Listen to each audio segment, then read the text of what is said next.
Alaman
Good morning, good afternoon, good evening, wherever or whenever you may be.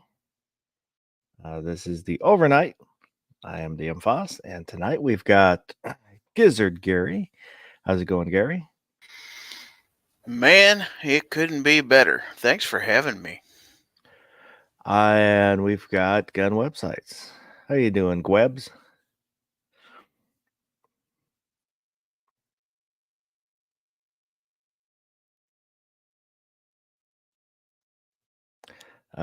When you unmuted, if you said something, I didn't hear anything.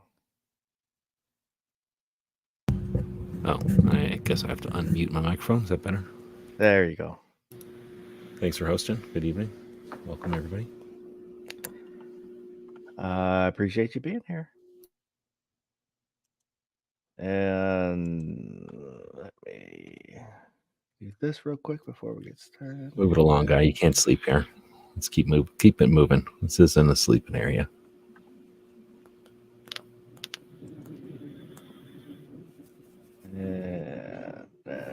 Let me do this.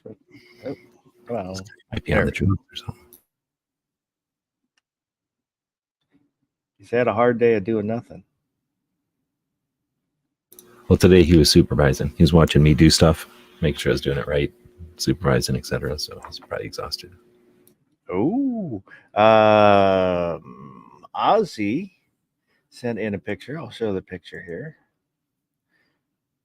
of the holster that he did, the one with the snakeskin.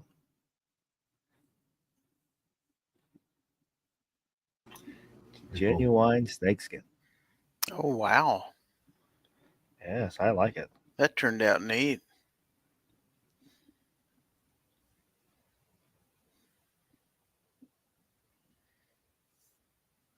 Looks very nice, Ozzy. Yeah, I saw it in its early stages. It's come a long way. Yeah. Well done, sir.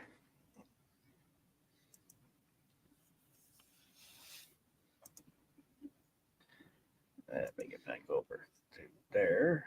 There we go. Aren't you required to have some sort of a scroll thing at the bottom of the screen all the time? Oh, yeah. Thank you. Let me get the banner going. Let me get the correct banner going. It's not a bracket night. It's not a bracket night without a scroll going at the bottom. Oh, there's no bracket tonight. I scratched the finish on the bracket, and I just don't feel right showing it with a scratch, so I need to get it refinished. It's unsightly. We're not savages here. At the bottom of the screen, there is an email address and a link. Those will get you somewhere. You can send in comments, suggestions, or pictures, such as Ozzy did, within reason. And if you watch this in replay, leave a comment. I read all the comments, and they are always appreciated. There's also in the description a link for the Gilded server. It's a place to hang out, chit chat. You can share memes and pictures and whatnot. You can always get a hold of me there too. And most of the people that come on the chats, you can probably get a hold of them there also. So let's take a peek, see who was out in the chat. I use the Gilded. It's nice. It's kind of like Discord, but you get a lot of the features that you have to pay for on Discord, you get for free on Gilded. And less angry people running around on Gilded, it seems. Yes, a lot less. It's not like politically focused. It's for video games or something. So the rooms that I'm aware of are just gun focused or Second Amendment focused. Gun Websites was out there first, way early. And Krabby Turtle also early. And Kingpin also early. Tactical Fun, Optimus Prime Rib, Gunpowder Beauty, Gizzard Gary, Ron Wayne, and Ozzy Osbourne. I missed the R. Never be afraid of who you are. That's right. Sergeant Joe Smith, Eric M509, Guns and Waters, Mo Mini Wayne. Ooh. Getting creepy up in here. The Saint. So, Garage Guys out there. And I think that's everybody so far. So nice to see everybody. Glad to have you. I don't really have much of a topic tonight. I have like the nib of a topic and the essence of an idea that has not been fully formed. So we'll see where this goes. Oh, there we go. I was standing outside the elementary school with my daughter, waiting for the preschool teacher to come out and collect up the kids. And somebody came up from behind me. And first off, they said, "Oh, are you on grandpa duty also?" And once he picked himself up off the ground, I explained, "No, I'm doing dad duties." But we're standing there, and there's where we stand is there's a fence, and then a gate that's a little bit away from the main entrance, because there's portables, and that's where the preschoolers are, over in the portables. And so as we're standing there, and the guy goes, "It's a shame that the schools are like prisons now." And at the time, I just didn't feel like talking to him, so I kind of grunted at him. Yeah. And later on, it got me thinking. That's a term that I've heard people use before. Schools are like prisons now, but it's a fence. It's a fence with a gate. And the more I thought about it, if I had been fully awake, I might have engaged in a conversation with him, which I kind of wish I had. Because as I thought about it later, it's like, well, you lock your door at home, don't you? Does that make your house a prison? There there aren't guard towers. There's not, guards patrolling the perimeter. How does having a fence and knowing who's coming into the school make it a prison? Yes, it's different than when I was a kid. When I was a kid, it was open and people could walk just wherever, but having the fence prevents people from just walking wherever they want to walk. Does that make it a prison? To me, it doesn't. I don't know. What do you guys think? Is it? Well, I'm on the other side of that one for sure. Yeah, I don't think it's a prison. So it's a prison because it's institutionalized. So it's not that it equates to every element is exactly the same. But when you're talking about the controlled environment and the lockdown stuff and the complete, what's the word? Like susceptibility or whatever the word is to like requirement to obey whatever the situations are, like fire drills and stuff like that. Like all of that becomes the prison like element of it, as opposed to just learning or something. Like when you go to college, there's none of that. When you're in elementary school, though, there's a bunch of that. And it's not like somebody designed it or something, but I can see why people are saying it. And I don't think it's just the equivalence of like a guard tower, but it's the 100%. They have to listen to what's going on. They don't get to waiver from nothing. Some places they got to wear uniforms, cafeterias. You don't get to change your curriculum or anything. Like if they're telling you this is the way it is, then you got to learn it that way and accept it. And that's all very controlling. And it's, if you listen to the doom and gloomers and people that'll tell you that it's all designed just to make workers, not to make thinkers or not to make useful members of society, even, because nobody's learning civics and nobody's learning budgeting and nobody's learning just, I don't know, lots of things. And they also start to push out the, let's call it propaganda or whatever, like agenda-based stuff that people might have disagreements with. And then what are your options? So very much like prison, once you're institutionalized, you don't get a choice anymore. So I don't know. Like I say, I can understand why people put some of these things in place, but then the part of it I don't understand, because you can be afraid of lightning because you got a lightning strike or something. You can be aware of somebody who's had a lightning strike or something, but is it healthy to be constantly concerned about lightning? And fill in the blank lightning with almost a million different concerns, where liability and whatever was the original like excuse. Oh, we got to worry about being sued, so therefore anything that comes up we have to kowtow to it. Like anything that comes up we have to worry about it. And then it became a joke. Like, I don't want to do something, so I'm going to say that Thursday's my holiday or something. And now you don't have to do something on Thursdays. I don't want to go to class or something. And then it just became we have to capitulate. Is that the right word? I don't know. But I think that's where people start to think of this as like the institutionalized part of school. I'll shut up. That's kind of would seem to be more. Schools haven't become like a prison. They've always been like a prison. Oh yeah.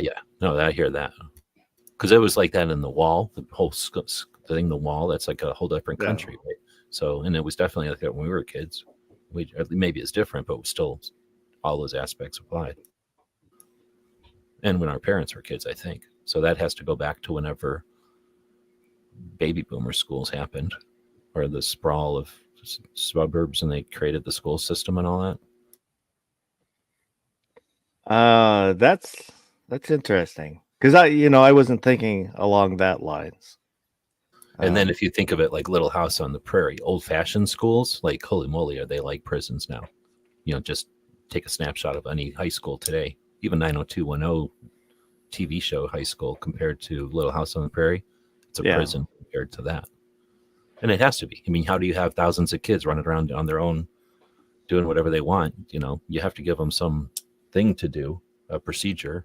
And then if they don't follow it, there's got to be consequences. But I don't want to say there has to be, because I don't know. I'm not a not even in anywhere near education. I don't know how that all works, but I can see how, you know, in order to uniform it or whatever, it seemed like a great idea when it started.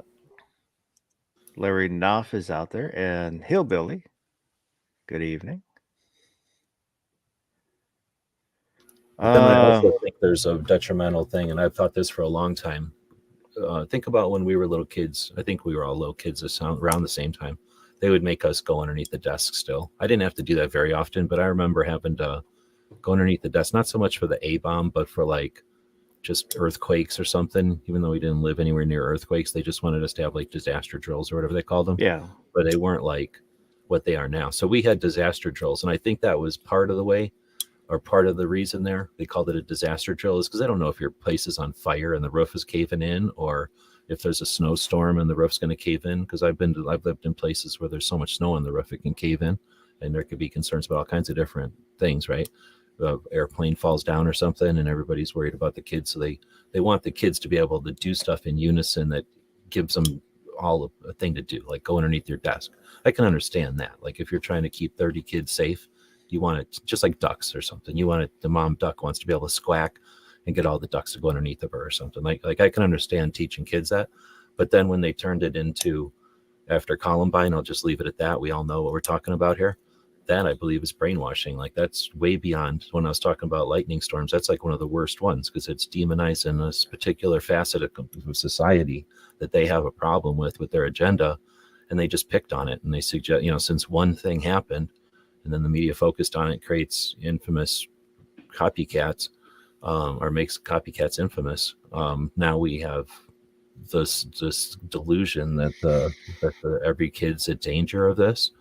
Like maybe now that there's a media focus on it, complete drive to like create new ones. Yeah, maybe there is a little bit more danger than there was a long time ago because there's this copycat thing, but I still think it's lightning in a bottle, or lightning strikes type of a rarity. That paranoia, that can't be good for society. Like kids overwhelmingly think that they're going to be the target of violence from a gun. It's ridiculous. And I think I hadn't really thought about it in that way. That, you know, like the under the desk drills, we did it for earthquakes. You know, like the duck and cover. And then, you know, fire drills, but nobody really, as kids, none of us were really concerned about it. It's like, you know, something that we did and whatever. And it's hard to, I don't know for sure with like the active shooter drills that schools do, that you hear kids talk about doing it and being terrified, but usually it's you hear that during anti-gun either rallies or testimonies. I know when my son would talk about it, I didn't talk to him in depth about it, but it was kind of the same attitude as I had about, you know, the duck and cover or the fire drill. It's just something you did, and because they told you to do it and whatever. And he didn't seem overly concerned about it. So I can't say for certain if all the kids are terrified. It doesn't really seem like it to me. Okay, well then that's the thing. That's where it's the subtle poison. So now if you think of men at work signs, is that cancerous to girls, that their entire lives they grow up seeing men at work, and that tells them men do construction work? Is that something to be concerned about, or is that gibberish? So if there's nothing there, then you're right. Then it's not bothering them if they don't have obvious signs. But if the school is going to set it as a priority, just like a fire drill, then where is that putting it in the priority of things? You know, the school is only going to teach them so many things, and this is a priority to them. So even if they're not afraid of it, it's given a priority in their lives that isn't necessary based on an agenda. So I hear what you're saying. Like they're not all traumatized from it, but it needs not to be there. And I think it's detrimental to be there in the first place. And that's one of those things that faster will eventually get rid of, I hope. But right now we've got so many distractions, so many different, not distractions, but so many facets, like so many angles of attack, that this isn't our place to, you know, hey, we have to change the way that kids interpret violence or being scared. Like eventually that'll be a consequence that will get rid of that, but I don't think that's where you start the whole thing. At least I'm not going to start it there. I don't think there's too many raw nerves there, right?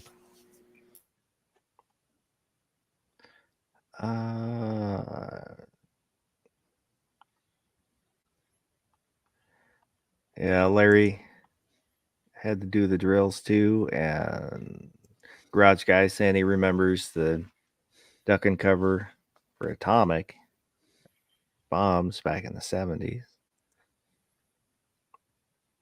I get confused if I had to do them or if we just did fire drills, or I'm pretty sure we had to do an actual duck and cover thing though, when they would sound do you remember when they'd sound like off an atomic siren in town? Like, you know, We didn't have that. We'd get an air raid siren every air once raid in a siren. while, Yeah.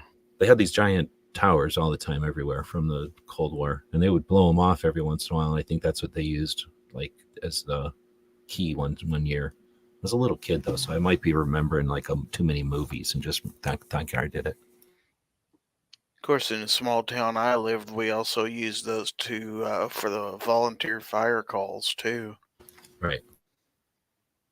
It would just be a different tune on it, or yeah.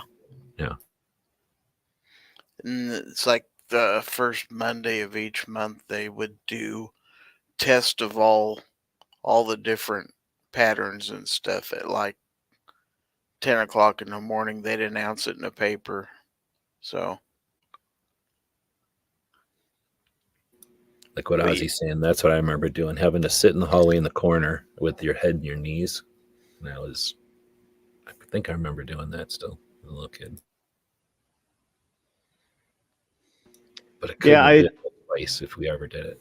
I've got a book by the Safety Doc, his School of Errors, and it talks about school security and stuff, which I've had it for probably a year.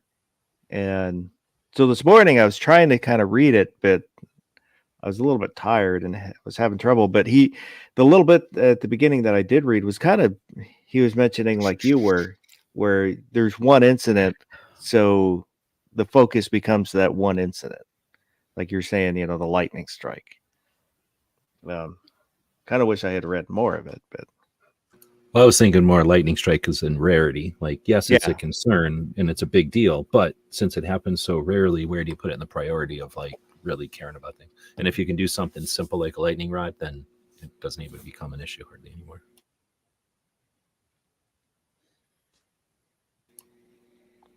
But there's definitely that aspect that like when only one or two instances or examples happen, then they cater everything, or they structure everything to those instances, and then they see when another one happens that doesn't follow those rules or whatever, how off guard it all is. And that's where, again, I think we're being exploited because, well, I won't get into it again, but it all plays into the other side. Anytime something happens, every aspect of it plays into their side. I agree, and it was just kind of a off chance. Well, I can't even call it a conversation because I just grunted back at the guy. I didn't converse with him.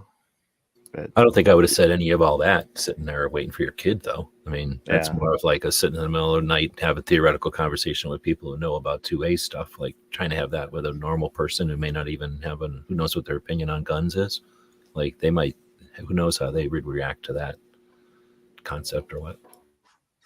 Because he might literally be just talking about the fence. Like, I used to be able to walk across the grass over here. Or my kid used to be able to just come out, whenever, and I would just be sitting here smoking a cigarette and they would walk to my car.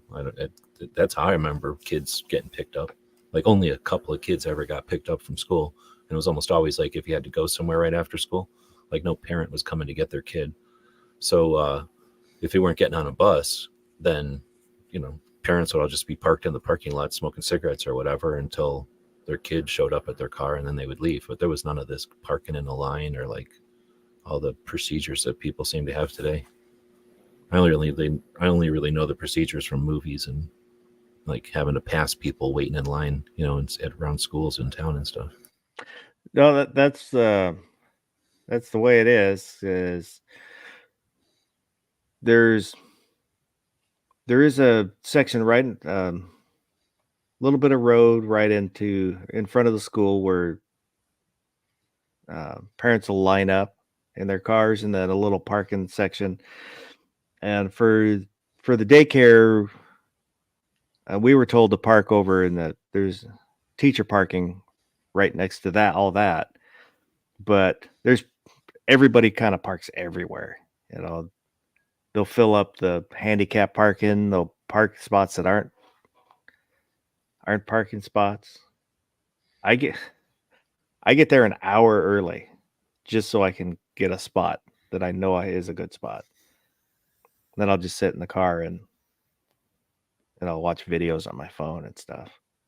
Part of that too is because I'm usually tired, so it's easier to be tired sitting in the parking lot than be tired at home and then drive down to the school. It's cool that they let you do that instead of like open the door 10 minutes before the line or something, so that everybody has to be driving around staging or something. That would be lame. Yeah, it's kind of a country road-ish in the woods. So there's a lot of people just park on the street. But it gets a little crazy. So I try and get in and get out before all the craziness happens.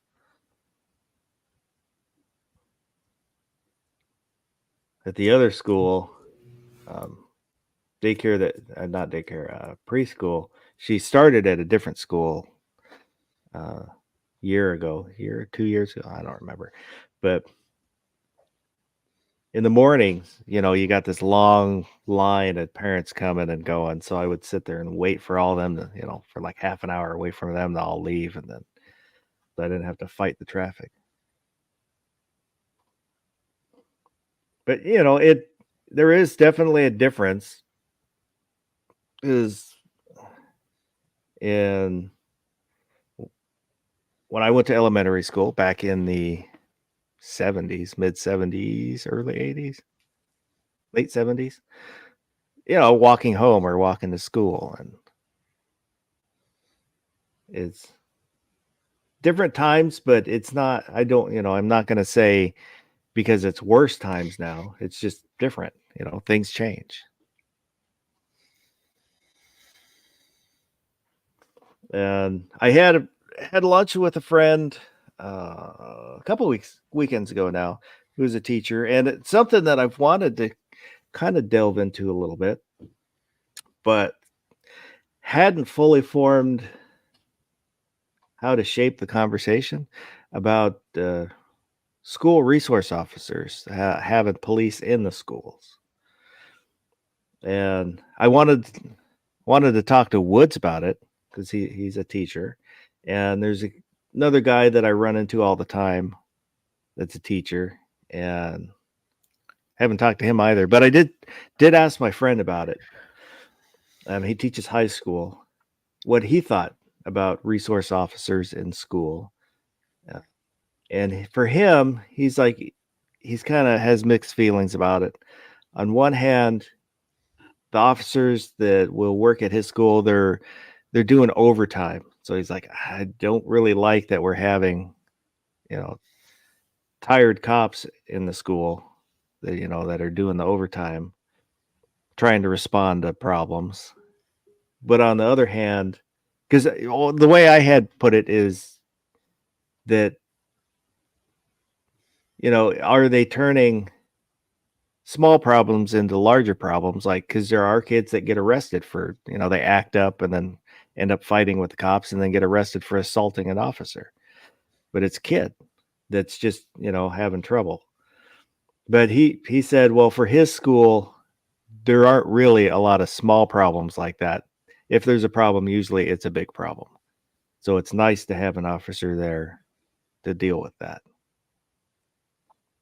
So I'm not really sure how that, kind of how to frame that conversation idea. Well, when you go back to the original topic, are they institutions? Well, now you literally have enforcement officers. Yeah. And that means all the authority and regulation that titles, because they can't just casually set an actual law enforcement officer somewhere. There has to be a procedures and stuff that they understand, and compliance and rules and all that kind of stuff. So it's a necessity. I'm not saying it's a bad thing necessarily, but it's definitely another reason people might see them as institutions compared to what do you call them, charter schools or what, where like private schools where probably deal with things differently, that they don't need to default to this. The state is going to solve this for us, and that has probably to do with teachers being like compartmentalizing their responsibilities. Maybe, I don't know if that's the right way to say it, but I'm not a teacher, but the schools are going to tell them what they can do, and the teachers are going to have some of their own side of what they want to do. But if like the police are probably in the schools for not just the students, right? If a teacher's being weird, in other words, I don't want to get into all that, but you know what I'm saying? Teacher hits a kid or something, they need a police officer there, because what's the principal going to go hit the teacher for hitting the kid? Like, there's rules, right? The cop is going to arrest the teacher for hitting a kid or just being mean to a kid, right? Like, this kid always gets F's because he's a jerk. I don't like his face. Like, does a principal do that, or does a cop do that? I don't know. I'm just throwing stuff out there. Mike McClune is saying that around where he's at, that the police they're specifically assigned to the school rather than being like at my friend's, where they're off-duty officers. And Hillbilly said they're on the buses now also, and open the doors for people at the school.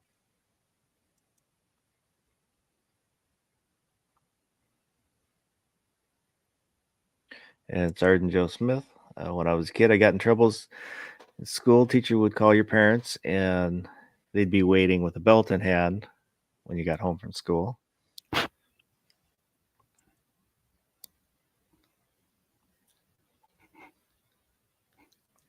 If it was real bad, they'd have to come get you, and then you were in super trouble. Yeah. I don't think I ever got in that much trouble. But when I was in elementary school, we still had capital punishment where they spank you. I never got spanked. I got a talking to, but never. Did you go to a church school? Nope. It was public school. I only ever got hit once, and that was at whatever you call it, a church school. Yeah, we had a paddle. I got hit for not wearing green on St. Patrick's Day when I was like a little tiny kid. I'm like, I don't dress myself. I was like, seriously, I don't decide what I'm wearing. I didn't know what day it is. I'm a little kid. Yeah, I think they got rid of it shortly after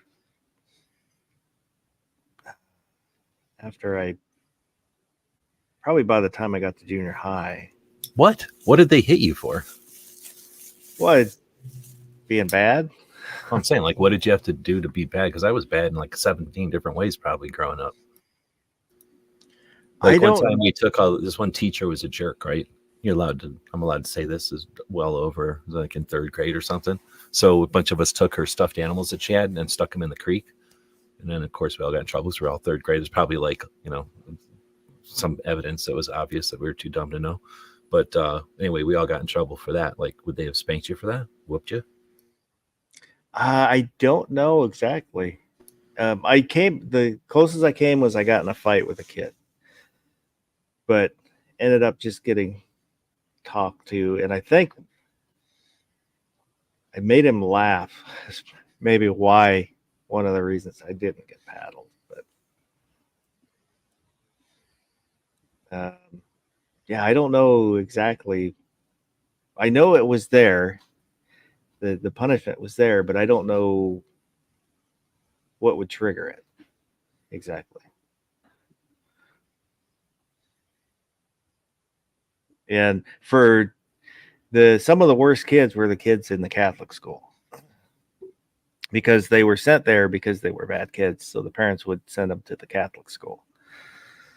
Some of the wildest girls were at the Catholic school in town.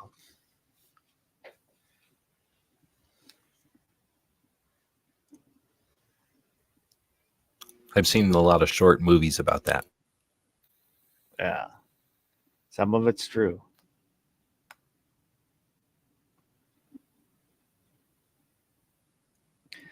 Sergeant Joe Smith, my dad was school maintenance guy, and the principal was next door. If I got in trouble, my dad would come grab me out of class and whip me in the hall before sending me back in.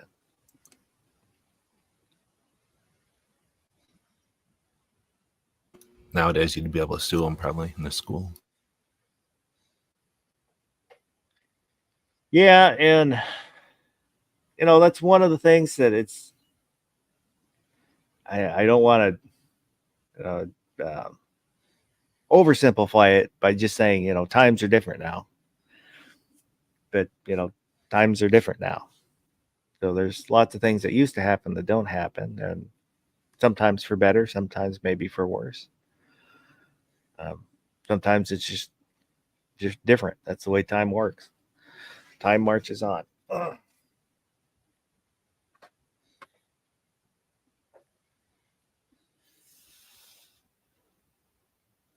Yeah. Like I said, I didn't really have much of a topic for tonight. At least nothing very well formed. But that was just something the conversation with that guy was kind of stuck with me. So the more I thought about it, it's like, wow. Other than the in the context of where we were and what was going on, just looking at the fence part, not the system of the school part, about the schools being turned into a prison. Probably have to worry about just keeping like jerks in the middle of the night or on the weekends from like doing a picnic on their lawn, or just driving across there, being reckless, or just being, depending on the town, I suppose. But I mean, half the time these fences are probably just so that they can, just like anybody would put a fence up just to keep their facilities, like the swing sets and all, whatever that's called, the playground. Yeah. From being used.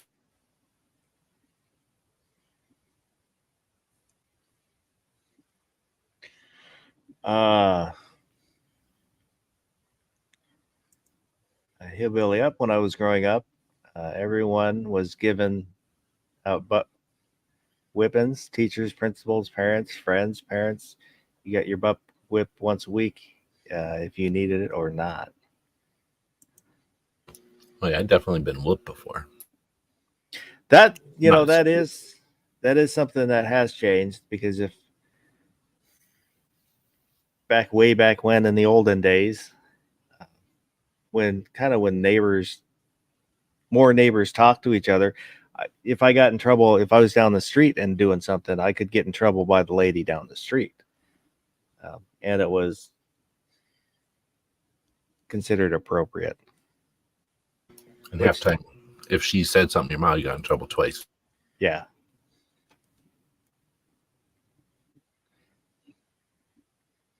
Then mom would tell dad when dad got home from work, then you'd be in trouble again.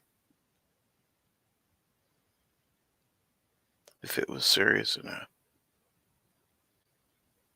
I was going to say that was like the scale, right? Like depending on how bad a stuff you did. Mm-hmm.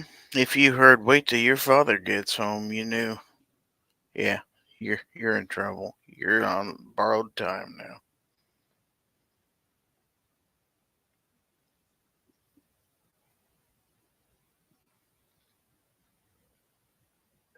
Yeah, and as I had been talking about, that I was saving up for a lever action. I might not get a lever action. There's something else that I want to do that I have to figure out how to do it. I might be putting off the lever action for a while. You talked yourself out of it. You were Don't afraid. buy a Glock. You just buy a Glock. Well, that was one thing. I almost bought a Glock. Almost bought an M&P, but I'm there's something else that I really want to do after the more I thought about it, but I have to figure out how to do it, and it wouldn't. Yeah, I don't want to get too much into it. So the lever action might be put off for quite a while. Mr. Bob Dabalina, my dad was a cop. He had Sam Brown duty belt handy. Yes, I have felt that's one thing my dad would do is his belt, but he would hit us in the palms. You'd hold your hands out in front of you, and then he'd hit us in our palms. If he wasn't pissed off enough where he'd just kick the shit out of us, but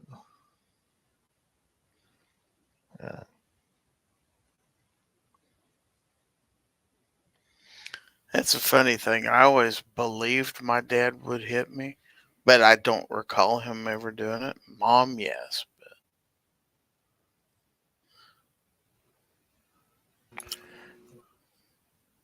yeah, my dad was a hitter, so I got.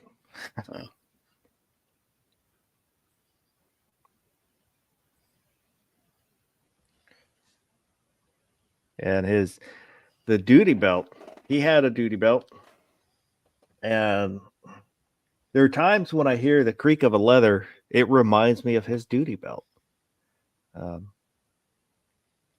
When you walk and then the leather rubs against the leather and you get that creak. Sometimes it'll take me back to hearing his duty belt. Creak, creak, creak. So when you said that before, but not recalling your dad hitting you or whatever, like what about this? There's this back in the day, you knew you could get hit by pretty much anybody because you were just a kid and they could hit kids if they were being dumb. So nobody was going to go, oh my goodness. So right away, that was the culture of the world. Everybody, I mean, that was the world. Like it wasn't like just here or nothing. That was just everywhere. You could hit a kid if it was being a dumb kid. Within reason, obviously not going to hurt a kid or whatever. But you know what I'm saying? Like there was that. And then you knew that you could get a whooping. Like that was a thing for sure. And depending on who had the authority, you could get a whooping from a lot of people, right? Like in society or whatever, like a cop or a teacher or whatever. So I'm just saying, like, because of that, our dads never really needed to do nothing. They knew that they had that perception, that they had that authority, they had that right, I guess. Or, we thought of it that way and everybody did. So it was just there. So like, I don't think I think back then dads had this, like, I don't know what to call that, but like perception, they didn't have to do as much because they could just always threaten. And nowadays, I'm assuming it's not like that. Like one, people aren't hitting kids as much. And two, you can't just go around threatening kids either. So I think kids are living in a world where their cartoons are making fun of it and aware of it. And their kids are smart, they know. So I think is how, and again, I'm not ever around kids, so I don't know, but is this just something I'm thinking of, or is this really a big change in the way things are? I think there is something to that. I have seen videos where kids are acting up and they say, "You can't touch me." They're yelling at teachers, telling them, there's nothing you can do. You can't touch me. But sometimes it's like the really kid getting in trouble and they're just yelling that and they know it. Or they'll do something to a teacher and the teacher can't do nothing back.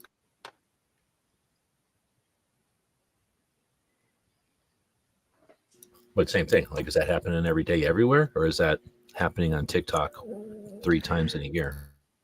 Yeah, I think it's it probably happens more, but when the video echoes out there, it seems like there's more than there actually is. Kind of like who was it? I can't remember the channel.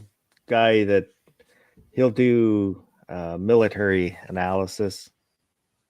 I think I watch him on Instagram. I'll come across his stuff on Instagram.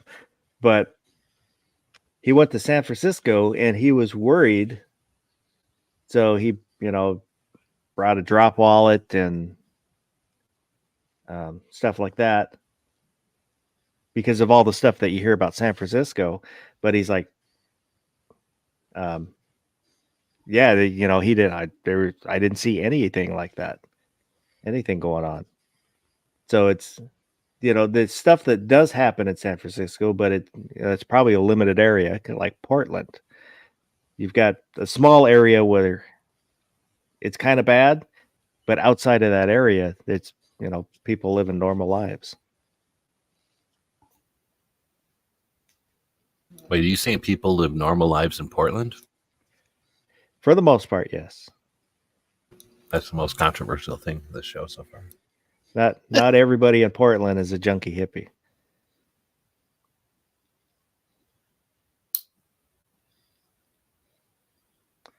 D-Worms out there said Mom used the skinny belts. Stung more than Pop's thick one. My mom used a fly swatter on me. My mom had a wooden spoon, which worked until we got old enough that we figured out we could hide the wooden spoon. We're not talking about the plastic fly swatters like now. Back then, they were made out of, the handle was a wire, like a wire hanger. And then you actually had, the screen was actually like screen out of a screen door. That was what the part where they hit the fly with. So they stung a little bit. Back in those days, houseflies were as big as a walnut. They were, yeah. Telos is out there. Good evening.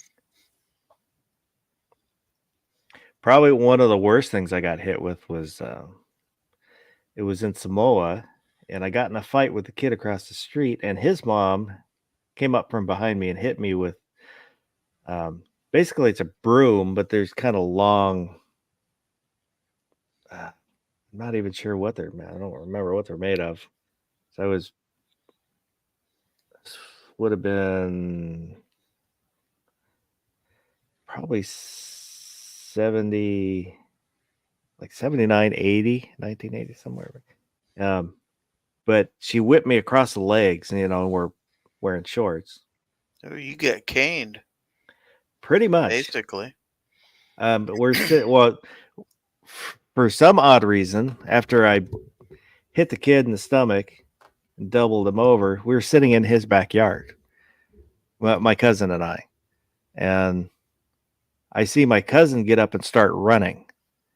And I didn't know what was going on, and because she came up from behind me, and so I didn't see her. And just as I started to stand up, right across the legs. That did not feel very good at all. Not bad. I won't say I deserved it because the kid was a jerk. I think it was my sister and I had found a machete in the jungle. He stole it and then threatened me with it, and that kind of made me mad, so I punched him in the stomach. So he asked for it. Yeah, it's a weird situation because you can't tell on him because you don't want to get rid of the machete. So you just got to take the other story, I guess, because he probably didn't bring out the machete either, right? Yeah. Not to his mom.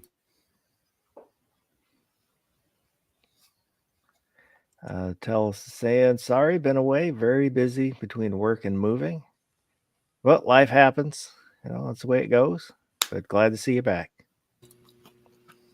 That's why I appreciate people that like you and Gizzard and Hillbilly and Chris from 740 that host, or I could keep going with AR Guns or whatever, AR Patriot and more, who run these shows on the regular, because it allows people to have a place, a group to come back to all the time and catch up when something's important and it's important to be chatting. That's where the pipelines exist. So I appreciate these y'all for doing it.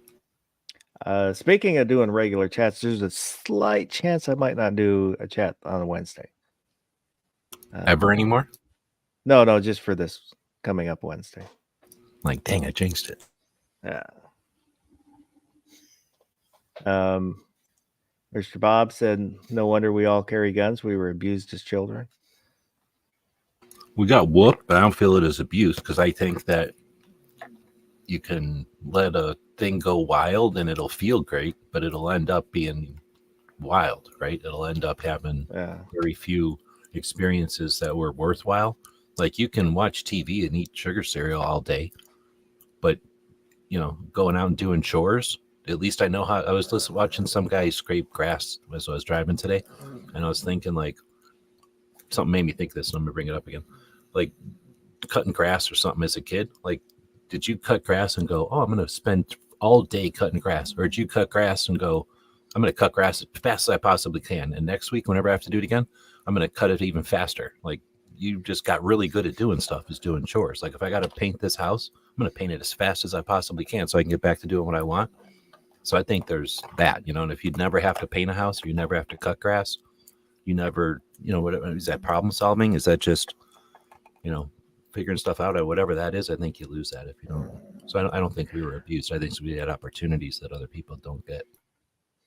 I don't know, for my son, I did spank him when he was younger, to set a precedent. But the rule I tried to keep for myself is never spank him because I was mad, just to get his attention, which maybe sounds bad, but it wasn't. I'm not beating on the kid because he made me mad. We also used timeout, and one thing that for him was really effective, like if it was a problem with school or he got in a fight with the other kid, was I would make him write an apology letter. And I'm kind of the embarrassment of writing the apology letter sent the message, that I wanted him to understand. Yeah, that you have to comply. You don't just get to do what you want, right? Yeah. My daughter, I don't know if I've ever spanked her. You don't gotta spank girls. Girls are just good all the time, I thought. Well, when she was very young, and she'd throw a tantrum, basically I'd just pick her up and then hold her until she stopped. But she was a thrasher, so you had to watch out because she'd start thrashing her head around. But part of it might too just be, I got older and I never enjoyed the few times that I spanked my son. It was not. I can't say that it hurt me more than him because he's the one getting spanked. Well, it gets easier and easier, right? Like your first kid throws a cup on the ground and smashes it, and then you whoop the kid for smashing a cup. And then that kid never throws a cup on the ground, and the second kid never throws a cup on the ground because it never seen the first kid do it, right? Like it's just like learned from osmosis or whatever, like learned from growing up with the other person doing correct behaviors or procedures or something, like, following their example. Or, doesn't it get easier and easier that way? And then once you have three kids, like the third kid's watching these other two kids, plus the kids are telling each other, like, hey, that's not the way you're supposed to do. So some of it, you don't have to be a parent anymore. Some of it too is, as I say sometimes, is you make all your mistakes on your first kid because you're learning how to be a parent. So the lessons of you learn with your first kid, you apply to the second kid. That's why, they might get treated a little different, is because you learn you don't need to do it this way. So there's stuff you figure out early on that, you apply differently later. I wanted to say hello to Tom from Maine, saying hello from Maine. And Gunpowder Beauty said girls are not good all the time. They are a tiny diva terrorists. And Gunpowder Beauty, send me an email at the email down there, untactedfloss@gmail.com. Might need your help with something at some point in the future. If you can, but I'm still kind of working on it. But so send me an email so I have your email. And Baron SVG's out there. You want her to rebuild a gutted out house? in her spare time.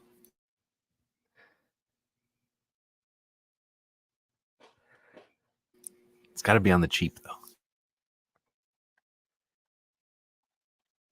Oh.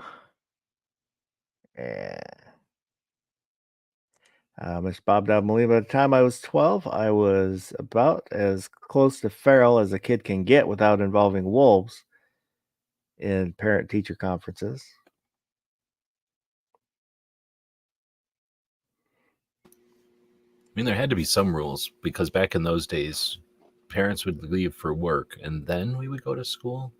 I can't remember, but I know coming home, our parents didn't come home till way later. So there had to be some kind of rules. Otherwise, we would never go to school. We'd have been, is that Tom Sawyer, that book where that guy never went to school? Like, we'd have been doing that kind of stuff. There was a million other things we could have done besides going to school. So there must have been enough rules to keep us going to school all the time. Was it that or Huckleberry Finn? No, I don't remember. I just know that I'd one. say Huckleberry, I think, is the one who never went.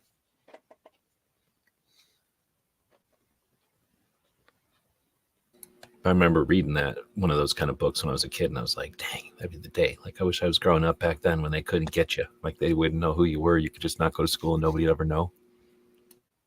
Yeah, it's a good book. It's one of the few books I read as a kid that I liked. I like Huckleberry books, Finn I and like African American authors Jim. I like authors that play with logic and stuff, and Mark Twain did that. He played around with, doing absurd stuff and just funny stuff. It was also one of the first books ever written in standard vernacular, to where people with little education could still read it and fairly well understand it because it was written as people speak. Yeah, and one not of the names is intellectual. maybe too familiar vernacular. His sidekick. I have not looked, so that they probably have edited the name a little bit of his friend, Huck's friend, that he goes on the trip with. Jim? I'll say not Injun Joe. Okay. No. African American Jim. Mm-hmm. I listened to Monkey Planet, the book that Planet of the Apes is based on. Oh, really? Yeah. The movie is better than the book. It's one of the few times I've had that happen. But the book is kind of somewhere in between a short story and like a novella. So it's fairly short. And they're French. So there's French space explorers, which is kind of hard to believe. Well, not really, because they thought for a long time that the moon was made out of cheese. So, of course, that's going to attract a bunch of French people. Yeah. So but, I mean, there were good elements in the book, and the movie hits most of the main points in the book. But the monkeys in the book are far more advanced than in the movie, in the Planet of the Apes movies, the original ones, not the Mark Wahlberg ones.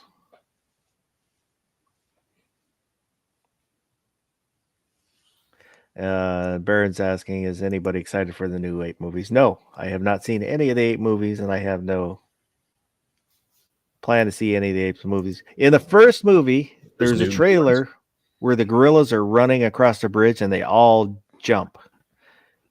Gorillas don't jump. They don't make these huge leaps. So that instantly killed the movie for me. So I never watched any of them. I didn't know there was a new one. Or is he just poking you for the newest ones? He's probably poking the bear. He likes to do that. Kingdom of the Planet of the Apes is scheduled to be released on May the 10th. Yeah, I had. Oh, okay. Hadn't heard. I like the concept, and I'm okay with them, but I agree with you. They're not. They creep me out. They're not that good. So They had the this is potential to be way better, I think. so this is kind of a sequel, 300 years after the events of War for the Planet of the Apes. Okay.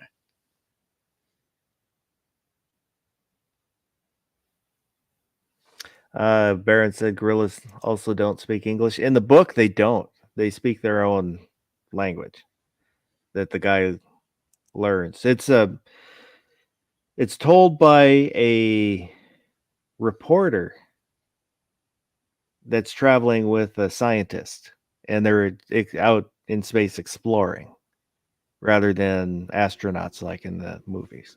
Is this a thing you can get on YouTube? An audiobook you can get on YouTube? Yeah, that's where I got it from. The one thing that kind of annoyed me with the all the ones I saw are all the same audiobook. But they add music like a radio drama, which is for audiobooks is really annoying to me. It can be. But Pierre Boulier. Yeah, it wasn't bad. I'm glad that I listened to it. But the movie is definitely better. Overall.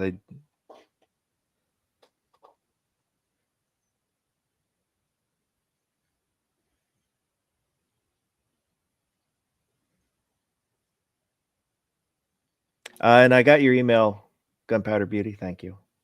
So sometime in the future, I will be contacting you. When you were listening to it, did you want to eat a crepe or champagne? No, but I do enjoy crepes very much. So I would be obliged to eat crepes at any time they're available.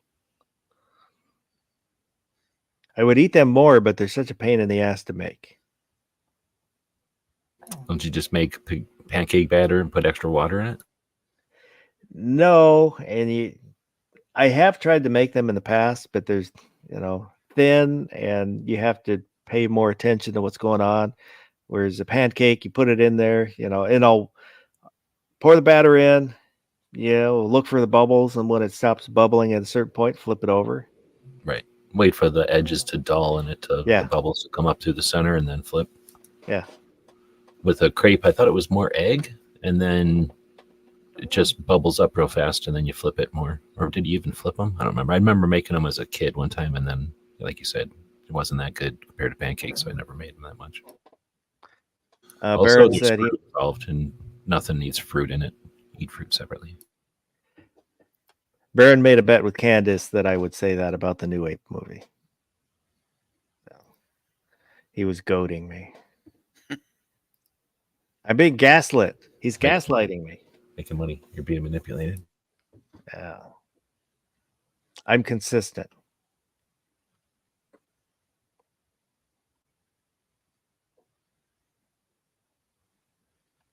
There's a Beetlejuice sequel coming out. I've been seeing trailers for it. I probably won't see that. In the little bit that you see Michael Keaton in the trailer, sounds like he can barely do the Beetlejuice voice anymore.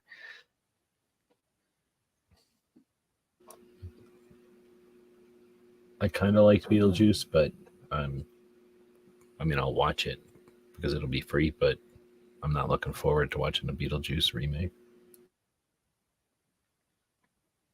Yeah, the King Kong Godzilla movie does not look very good to me at all. For some reason, he has a mechanical fist attachment. King Kong does. Makes sense. You need that if you're going to punch a giant lizard. You just punch it with your knuckles, or you're going to punch it with a giant robot fist. It just makes sense to me. Did you watch the new? Anybody going to watch the new Roadhouse? It's on Amazon. No, I don't. I saw just a tiny bit of a clip. It's like Jake Gyllenhaal and McConaughey. He's the bad guy in part of it. It didn't look appealing to me at all. Yeah, it's weird, but I didn't like Roadhouse that much, so I liked it. Telos is talking about Godzilla -1. That's one I want to watch. I You haven't haven't got watched that around to yet? watching it. No. I think you have to read that. Am I wrong? Do you have to read that one? I think you have to read it. I think it's all in Japanese, or at least a good Um, chunk of it is. I'm okay with subtitles. Yeah, it's not bad. It's Subtitles a are fine. super good. It's a really good Godzilla. I mean, it's really good.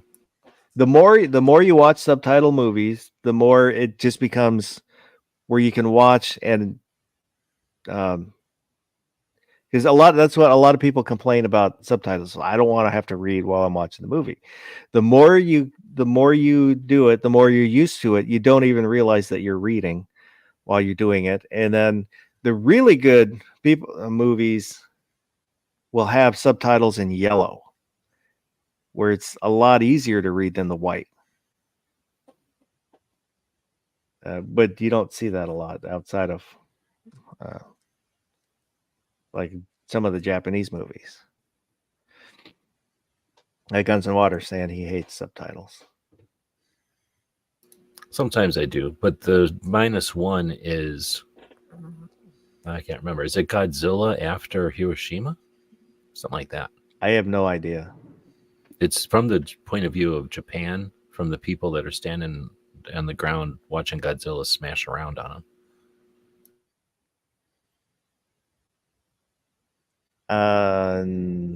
Barron said he tried to watch the first 10 minutes of New Roadhouse was pretty bad. They tried watching it but gave up. Yeah, I kept watching because it is weird. But then once I was like, you know what? I don't care. Like I don't have any fondness for the real Roadhouse. So it was at first I was like, you know what? It's wrong. And then I'm like, you know what? Everything about this is wrong. But then I was like, I don't care. And I kept watching it. It was all right. I liked Roadhouse. I don't like the way Swayze fights. He's dancing. That's everybody that I have known who was a dancer and did martial arts fought like a dancer. They tend to have more sweeping movements than angular movements, and frankly bugged me. Yeah. But do they have any power when you're really fighting them, or are they just doing that's because they're used to gliding around and prancing around, so that's how they're going to move from one place to another in 3 dimensions. When somebody's new, right, you're doing it how you're told, so they're coming at it from a different way. So my question is, when you're really fighting them, do they have any power at all, or are they just going through the motions effectively? They can. Because the thing is, I bet you they have a lot of muscle, especially if they dance all the damn time. Yeah. Like, but so that, you know, I'm wondering, do they actually use it? Because when I used to do anything like that, how am I say this? I've been in enough fights to have been in fights with different types of people. It hurts more when there's a black belt who looks like you wouldn't think of as a muscular person, because they know what they're doing and they punch way harder than somebody who's just strong and just punches, at least in my experience. Like, anyway, and that's what I was wondering, if dancers somehow have like hidden power, or if they're just limp wristing it or something, like, you know, just going through the motion but not delivering power when they get there. Have a good night, Hillbilly. Might be up to the person, I suppose, too. And Tom from Maine, I guess it's snowing in Maine. Waist high snow on his deck.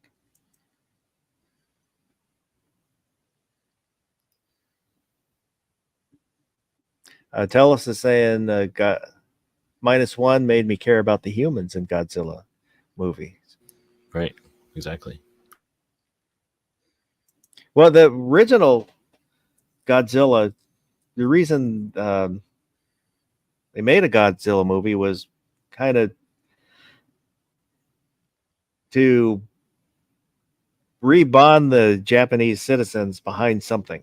So they were fighting Godzilla, and it gave them it kind of to encourage the Japanese people that they can, after just losing the war. It's kind of what the purpose of the Godzilla movie was. Because, in the movie they're fighting this big monster thing, and then some of it is the dangers of nuclear, but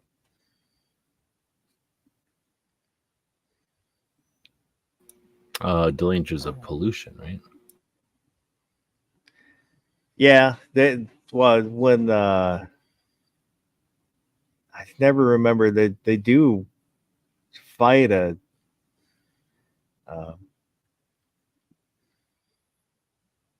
was it Biogante? Was the blob thing that came out of the water? It was pollution.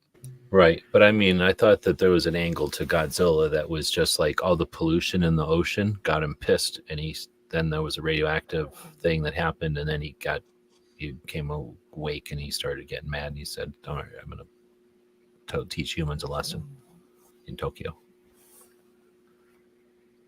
Then later he becomes a hero. It's a redemption story for Godzilla. Or I guess a redemption arc.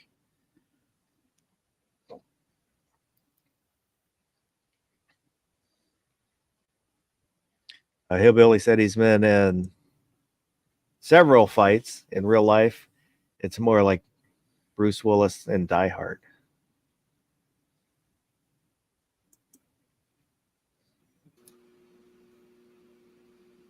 I'm talking more like sparring in a, Taekwondo class or whatever is more what I was thinking of. Not so much like bar fights or anything.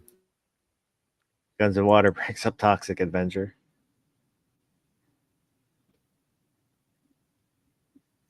Probably the best Troma film that they ever made was Toxic Avenger, in my opinion.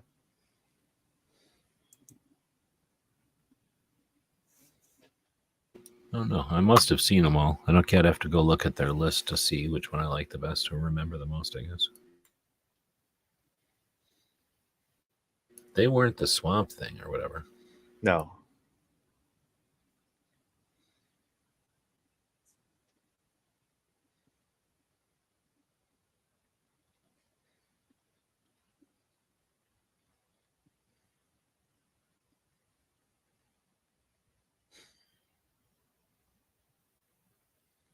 You didn't have any poll or anything today for the YouTube side? I didn't even think about doing a poll. Like I said, I didn't even really have a topic, so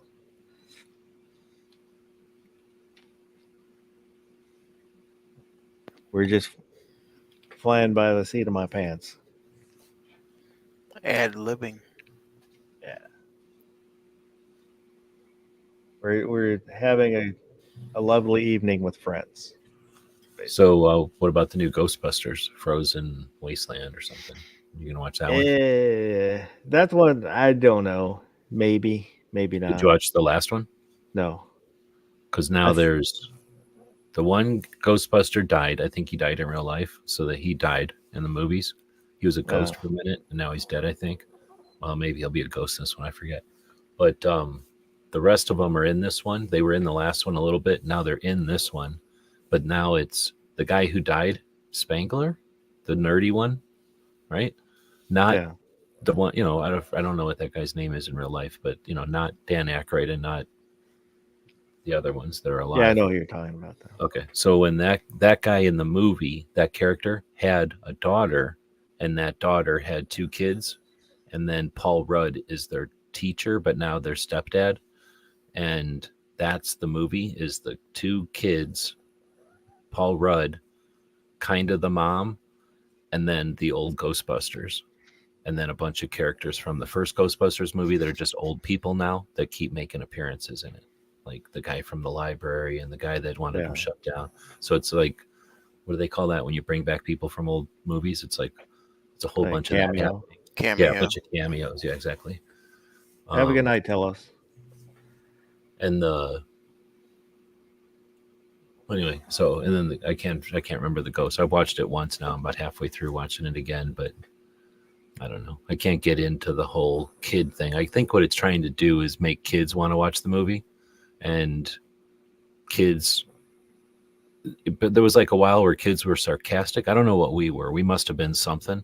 But now kids, their whole thing is to not care, like to just want to sit there and not care. So it's playing into that, and it just seems dumb to me to So I'm just not all that interested in it. It's a kids movie more than a Ghostbusters movie. Yeah, from the previews that I've seen, it didn't really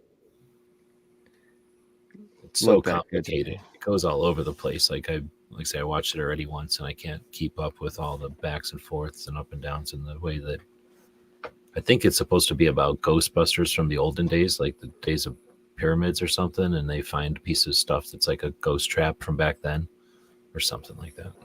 I don't know. But it's from the mostly the kids and then the parents of the kids' point of view. Oh, and then there's a ghost that's a teenage girl that's hanging out with the girl kid, and they're friends. Like, one's a ghost and one's a human, or one's alive, I guess. Oh, and there's Slimer again.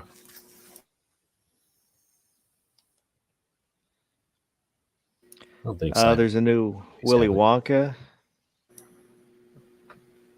I haven't really seen anything. I haven't even really seen any previews for it. Just seen like a second's worth. Is it going to be a sequel to the new remake, or is it going to be yet another remake? It seemed like maybe a remake, but I'm not sure.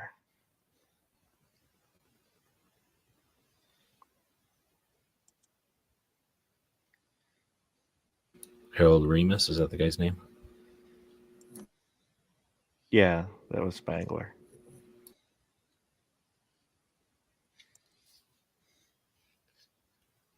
And then he's the guy that wrote Stripes? I don't know if he was in it. I don't know if he wrote it or not.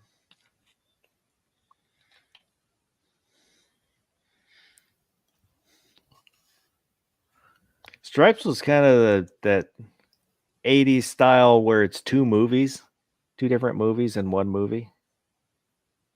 You've got the basic training and then everything that happens after basic training. Yeah.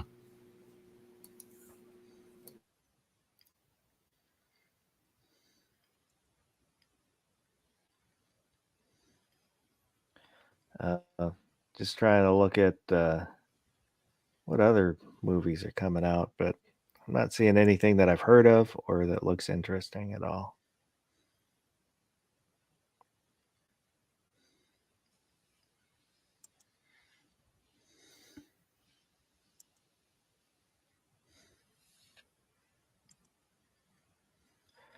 I don't know. Anything else you guys want to talk about?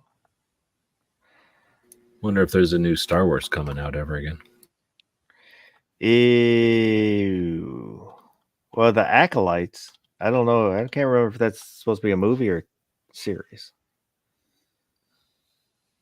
That's a Star Wars? What does that have to do? What is that? If the rumors I've heard are true, then it's nothing good. They're basically going to turn the Force into magic. Oh my goodness. Yeah. Where it's witches that are going to end up being the strongest. Something. So they're basically slowly trying to destroy it. Harry Potter's successful, and Star Wars, like, we own that, so.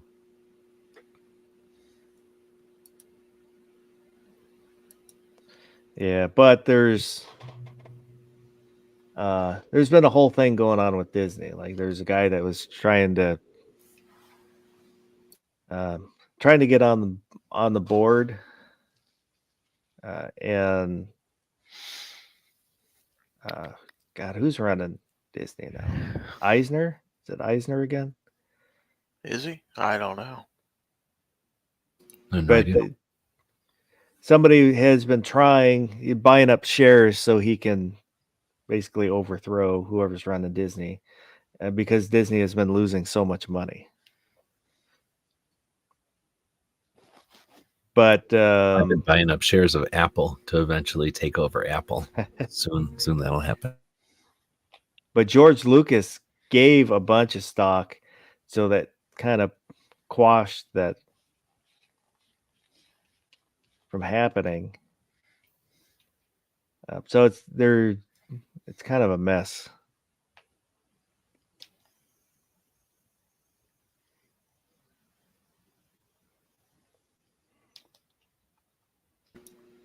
Yeah, I haven't been going into match chat, and that's where I always get like a preview or a heads up about what's coming down the road as far as new movies and stuff.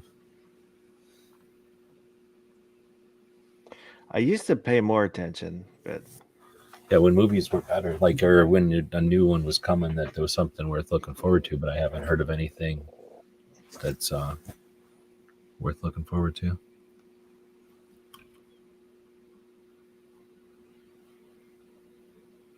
I watched a creepy one the other day. It's more of a, I guess, a crime and mystery type. It's not really a mystery, I guess, more of a crime. It's not really an action or adventure or anything. And I don't know how new it was. I think it was called like I Care for You or something like that. Let me see if I can go find it. Oh, you know how I can find it? I'll look for it right here. It's called I Care a Lot from 2021. And it's this girl is the main character, a lady is the main character, and her job is to take care of people who get become wards of the state. But she's a con artist essentially, and she hooks up with these doctors, and then somebody who's like a rich old person that doesn't have a family, they'll get the doctor to say something like they're losing their memory. They put them into a old folks home essentially, take over all their financial stuff, sell everything they own, put all that money into a bank account, and then pay the corrupt old people home to, I mean, they were taking care of the people. It's just that everybody's taking a cut, and the old person wasn't really ever having a problem. And then some of them they would just drug or whatever to keep them in a stupor. So it was this scam. And then what happens is it's a movie about, I won't spoil it, but she does this to a lady and it backfires on her, and it turns into a whole thing. And I don't know, it's a pretty good movie, but it's really creepy thinking about that. Like, holy moly, like they're just casually talking about like this whole like massive scam that I don't know if it's actually happening or not, but it's kind of scary to think about. Once somebody decides you can't take care of yourself anymore, if you don't have anybody to help you, you're just in the institution again. We got back to the movie's trying to prey on Gary's old man fears. Yeah. Gary's got people. He doesn't have to worry about nothing. But no, think about people that are by themselves. Yeah. Right. And then how they're going to get preyed on.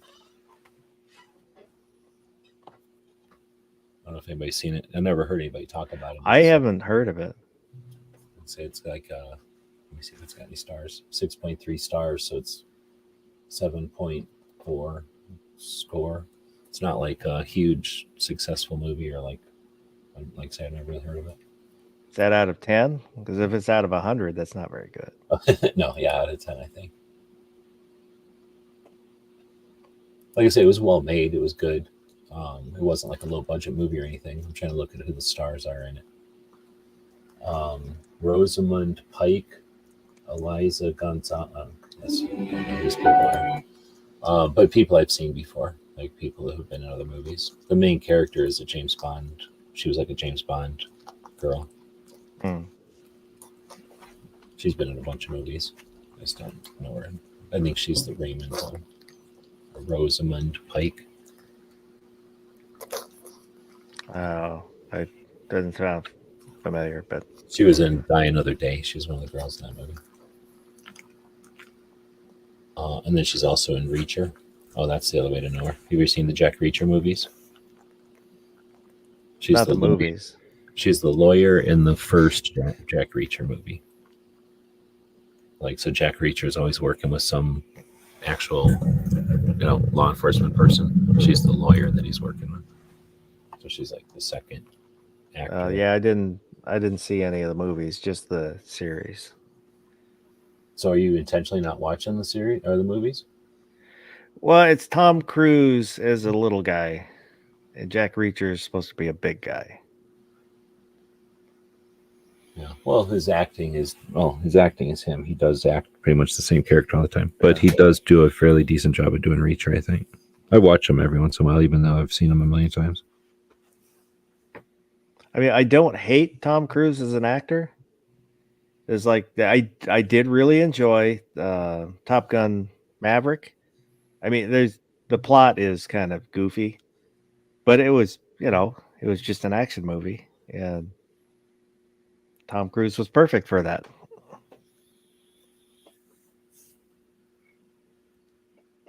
I used to like Tom Cruise more back in the olden days. Yeah. And he's not bad. I won't not watch a movie. I just don't, it's not like I'm going to watch a movie just because he's in it either. Well, it's it's like Schwarzenegger or Van Damme.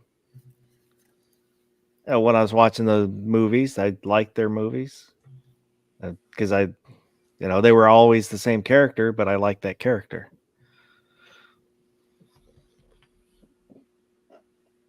Everybody, did you like Van Damme ever?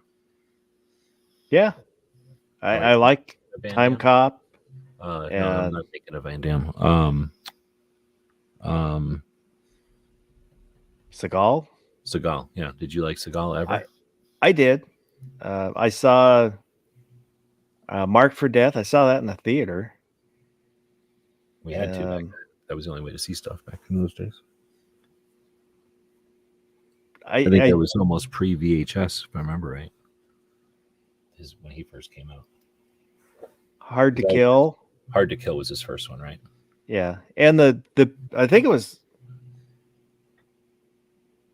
it Hard to Kill, or it was an Out for something. Is that probably Out for Justice? Is that his own? One of them. There's pictures of him, in a dojo, and those are real pictures of him because he married into an Aikido family.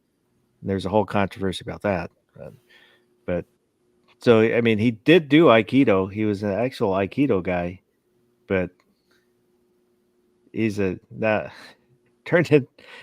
he's always kind of had weight problems and has always run like a girl. No offense, Gunpowder Beauty. But I did like those movies, and so now he's just a self-indulging, overweight blowhard. It goes Above the Law in 1988, then Hard to Kill, Marked for Death, Under Siege, On Deadly Ground, and so forth. But Under Siege was probably the best. His best movie. Well, I liked Above the Law in 1988. That was only 4 years after Red Dawn, and those movies were still like happening or whatever. Yeah. And when he did that arm break thing, that was unprecedented in a movie. Like, that was amazing. He breaks the guy's arm at the end. I don't want to spoil it, but it's 1988. You haven't seen it by now. Kind of On Deadly Ground is where it started. The downturn started. After that, they were all kind of bad. Yeah, I don't know what happened. Like, Under Siege was a thing, but then Executive Decision. Remember that one? Barely. Because well, I don't know if I should spoil it or whatever, but he's in it for a very short time. I'll say it that way. So he did stuff. Nah, you're right. I can see where you're saying that. I thought I was going to say him doing that was more memorable, but I guess it was probably Under Siege, and then that was it. But everybody liked Under Siege a lot.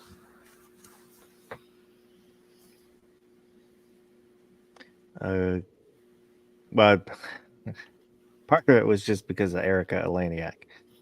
But I think also you get into the mid 90s and he was doing the same kind of 80s movies still, and people weren't interested in that. Movies were changing from that. Gunpowder Beauty, 7 to 9 year old like Five Nights at Freddy's. The original Beetlejuice, 2-year-old like zombie or ghost movies.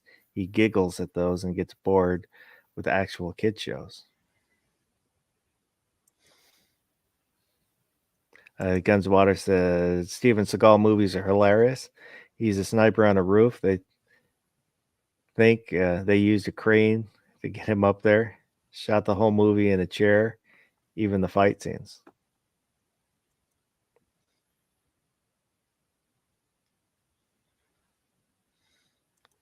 And Gunpowder Beauty, you can sing Monster Mash, but don't sing Baby Shark. He starts getting fussy. There's probably a lot of people.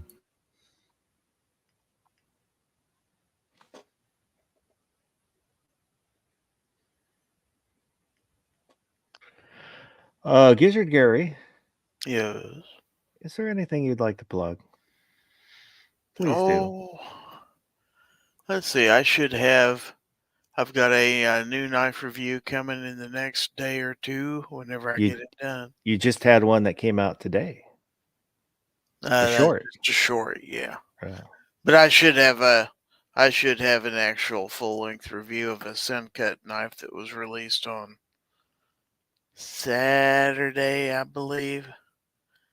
And so I'll have that out probably either tomorrow or Monday, most likely Monday. And more knife shorts and of course Foul Territory on Friday nights, 9 p.m. Central. So thanks for having me. Ooh. He's got a knife. Yes. He's got the natural scales on that one. I like that one. Gizzard was talking about Sencut, so this is the Sencut they just sent me with the D2 blade. I was going to ask Gizzard if he has this one. Crowley? No, I do not. It's hard to see this because of the dog's butt, but it's got a pretty interesting, like, kind of curve here. This is, see how narrow? I don't know if it's really showing up, but it's not Tonto or nothing, but it's really pointy compared to your standard drop to clip points or whatever. This is Kinda what I'm going to pointier. be doing a review on. This is the Omniform. That's It's a pretty good Sencut set. also. What? Is it a Sencut also? It is. So I don't know. They call these cheaper than those Civivis, but I mean, Yeah, come on, a little there's bit. nothing- I don't know why they're cheaper. It's just as well made. I mean, that's Blade crazy. material, basically, is what it Yeah. is. What are they talking about? D2? And Mm. like you say, the natural, whatever this is called.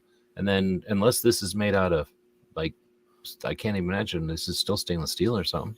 Yeah. Like, I don't know. It's just such a, I can't tell the difference between this and a Civivi other than they put a different name on it. And I don't get the sticker that looks like a knife. Right. But you're still going to get a pretty nice knife if you buy one of these. Save yourself $1 or $2. So That's Yeah. what I'm saying. Yeah, they're awesome. I can't see any Yeah. difference between this and a Civivi. absolutely. Maybe it's a little heavier, maybe.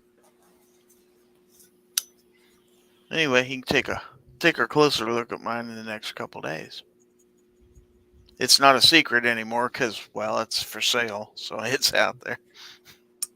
My videos are exclusively available on Amazon. At I this- like the knives to be a little heavier. Oh, then I might have the knife for you. Is there's like a minimum weight, otherwise I can't tell That how. you're carrying one. Yeah, well, if I'm holding something very light, I can't tell how. I don't know how to describe it. I'll end up dropping it because I can't tell how tightly I'm holding it. Ah, With something that's small and too light, I kind of prefer a little more weight, and then I can, feel where it is, index it better. this one's going to be 4.43 ounces, so got a little bit of weight to it.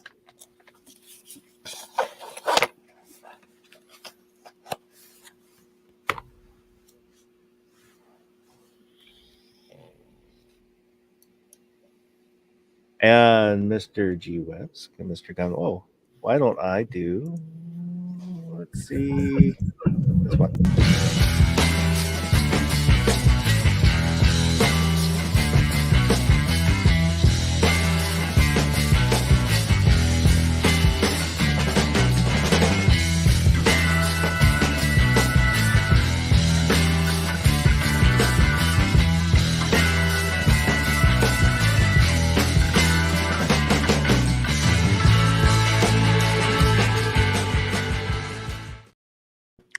Is there anything you'd like to plug, Mr. Gunn websites?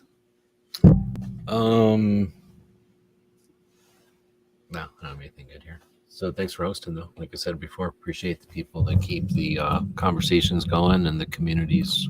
I don't know what to call it, like the channels open, so that when we need them, you know, the lines of communications are there and well rehearsed and established, I guess. So thanks for doing it consistently. Well, I appreciate you being here. And for those that were out there in the side chat, I do appreciate you. The interaction makes it a lot more fun. And if you watch this in replay, leave a comment. Anything we talked about, agree with, disagree with, think that we left out. How do you feel about Steven Seagal? Let me know. I read all the comments and they are always appreciated. And like I said, there's a slight sliver of a chance there might not be a Wednesday chat this coming up Wednesday. Then refunds immediately get refunded, or do we have to do something? I'm like sorry. that? It's in the fine print. No refunds. All sales are final. We get a kinda double won't know Wednesday until Wednesday. next week. Then double Wednesday show the next week. So, other than that, I hope. Let me turn that off there. I always think that there's something I'm forgetting, and there usually is something I'm forgetting. But You know what you're forgetting? no. Lasers. Well, there we go. Hopefully you're wearing eye protection, because it didn't shoot your eyes out with lasers. But again, appreciate everybody, and oops, oh, there it is. Hope everybody has a good rest of the night, and go do something good. You still here? It's over. Go home.